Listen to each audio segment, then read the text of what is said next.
Welcome to GearTalk at Women's Audio Mission. I'm Terry Winston, the Executive Director, and we have...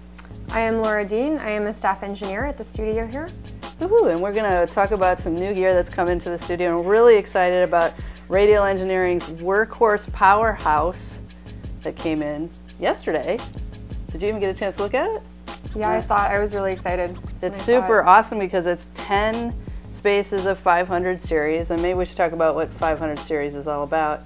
So that was a format that was introduced in the 70s by API, and it came from custom modular consoles that had modules like this inside the console, and so these are quite affordable modules, and that's why people like them, but they do require a really good power supply / chassis like this to house them so that they get enough power and they can have all the inputs and outputs, because as you can see there's no inputs and outputs on these, so we need to have some way to connect everything to the studio to it.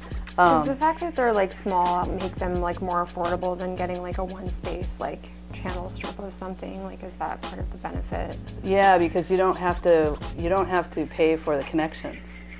So that's the chassis is what provides the connections. And what's really great about this Radial Engineering version is first of all, the build quality is amazing. I was really drawn to this from, I had been using this reamp, the X-amp from Radial Engineering, which is built like a tank. You can drop this on the ground and it's not nothing I don't think would happen to it. And then we were very happy to see that they match. And it's awesome. It's super awesome. It's really, it's just really sturdy. It's ventilated on the top. What's really cool about this too is that it has some really interesting routing features. You can actually feed one of the modules to another, so you can create like your own special custom channel strip by taking like a mic pre, feeding it to a compressor, feeding it to an EQ, which is really interesting. And you can also link them together. There's little switches in the back that we'll show you later that link two modules together to make stereo, which is super cool. And it's got a ton of power. So it's got, I think it's 1600 milliamps, and each of these usually draws somewhere between, you can get smaller ones that are like 50 milliamps, but some of the tube ones are really power hungry. I think these are in the 140 milliamp range, so it's good that this has some extra oomph to power everything.